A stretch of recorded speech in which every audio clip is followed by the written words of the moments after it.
Last week, the couple appeared in public for the first time together in months as they started their whirlwind visit to New York City. During her meeting with the Deputy Secretary General of United Nations, Amina Mohammed, Meghan was spotted wearing a necklace from jeweller Alemdara. The necklace, according to a jewellery expert, is a 450 hamsa hand, which is famed for countering negativity. Former Tatler journalist Mariella Tandy told MailOnline, "It's got an evil eye on the chain and the hand of hamsa, so you get double protection. We get a lot of them gifted when someone is pregnant, and sometimes they buy an evil eye for the baby as well." The Duke and Duchess of Sussex came under fire for behaving like they're doing a royal visit despite stepping down as members of the firm. In a debate on Jeremy Vine, panellist Nana Akua branded the couple's behaviour sickening as they attended several meetings with leading politicians, despite stepping down from the royal family in 2020. When asked about the Duke and Duchess of Sussex's recent appearance, panellist Nana Akua said, "To be honest with you, I'm absolutely sick to my back teeth of this couple if I'm totally honest with you. I mean, why on earth? They don't want to be royal, they didn't want the publicity, now here they are once again, having taken private jets again to do this. They've got all this thing going on, behaving as though they're doing a royal visit, the very thing that they didn't want to do in the UK. I just find it all a bit sickening." Harry and Meghan arrived in New York last Wednesday evening and embarked on a 3-day tour of the city. On Thursday morning, they visited the One World Trade Center, where they were joined by New York's Mayor, Bill de Blasio, and the New York State Governor, Kathy Hochul. The couple participated in a photo call both inside and outside the building, before visiting the 9/11 Museum and laying a wreath of white roses for the victims of the 2001 terrorist attacks. Following this, they held a meeting with Linda Thomas Greenfield, the U.S. ambassador to the UN, and participated in a roundtable discussion with the World Health Organization. In a statement released afterwards, the Sussexes said, "In this room, we had a number of the foremost leaders on public health, pandemic preparedness, scientific progress, and community building. Today's meeting was a much appreciated opportunity to learn from some of the most respected experts who are working tirelessly to end this pandemic. Building on ongoing conversations we've had with global leaders over the past 18 months, today further reinforced our commitment to vaccine equity." The couple's final engagement took place on the Saturday evening, when they appeared at the Global Citizen Live concert to urge world leaders to develop a program to deliver vaccines to impoverished nations. In a highly political speech, the Duke and Duchess of Sussex hit out at the ultra-wealthy pharmaceutical companies for not sharing the details of their vaccines. Meghan and Harry also faced another wave of criticism for their gas-guzzling use of private jets. Australian radio host, Kyle Sandilands, slammed the couple and said, "There's the Duchess and Duch of broke, or whatever they are, over in New York. Flying in a private jet over to New York to save the planet, everyone." Prince Harry came under scrutiny earlier this summer, after he took a 2-hour private jet to Aspen, Colorado, to play in a charity polo match. The couple were also criticized in 2019 after it emerged that they had taken 4 private jet flights within the space of 11 days. Beatrice, 33, has been a mother for a week after welcoming a daughter into the world on Saturday, September 25. The baby girl was born at 11:42 p.m. at the Chelsea and Westminster Hospital in London. Beatrice and Eduardo, 38, were inundated with well wishes and, in a statement, the couple said they are delighted after the safe arrival. The statement added, "The new baby's grandparents and great-grandparents have all been informed and are delighted with the news. The family would like to thank all the staff at the hospital for their wonderful care." The statement also made a touching reference to the baby girl TM's half-brother, reading, "Her Royal Highness and her child are both doing well, and the couple is looking forward to introducing their daughter to her big brother Christopher Wolfe." However, the daughter of Prince Andrew and Sarah Ferguson has yet to announce the name of her newborn daughter.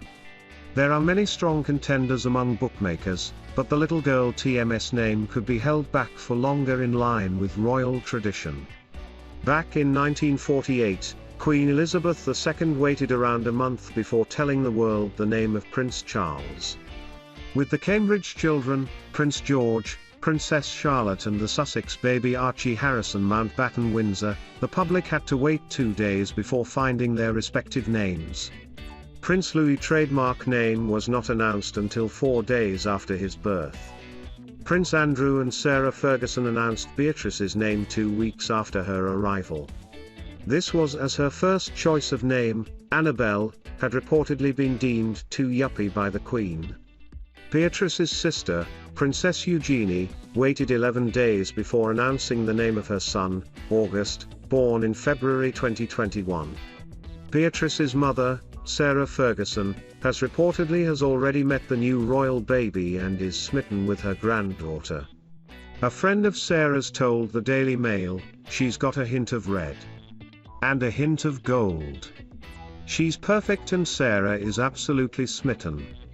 She's always very proud of both girls, but to have 2 grandchildren in a year is a total joy." Beatrice TM's daughter is the 4th baby to be born in 2021, with 2 of her cousins and her sister welcoming new children this year. August Philip Brooksbank was the first baby to be born into the royal family in 2021. Zara Tindall was the 2nd royal to give birth in March, welcoming a son named Lucas. Lilibet Diana Mountbatten-Windsor, the daughter and 2nd child of Prince Harry and Meghan, Duchess of Sussex, was born on June 4.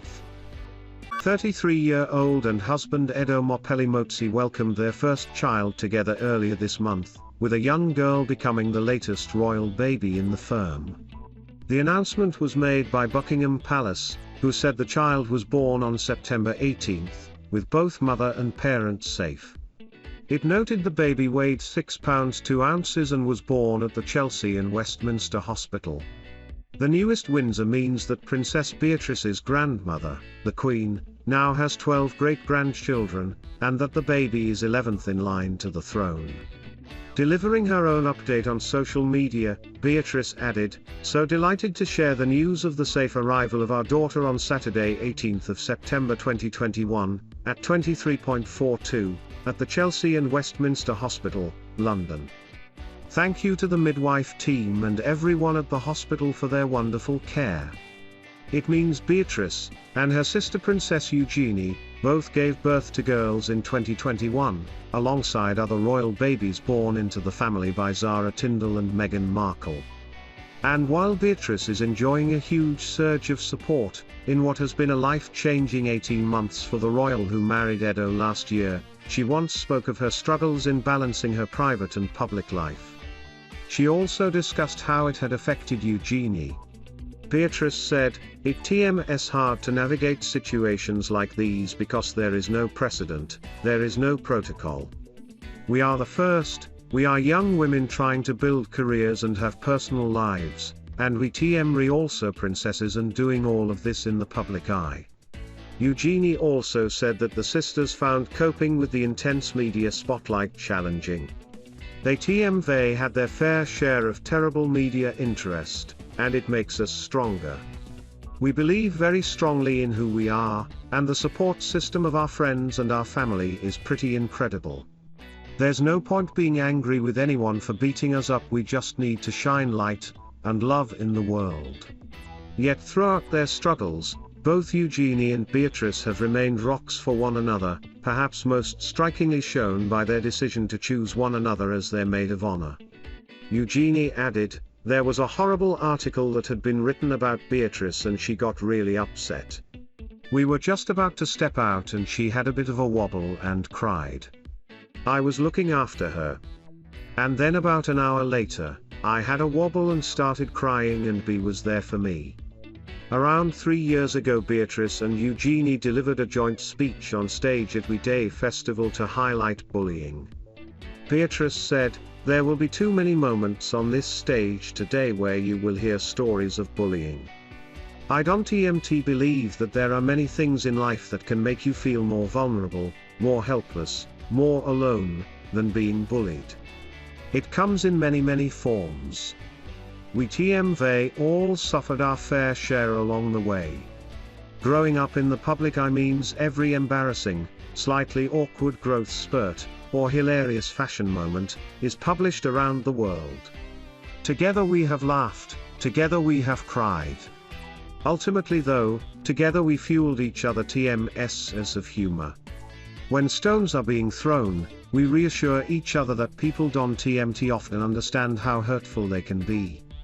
This especially in the world we live in today.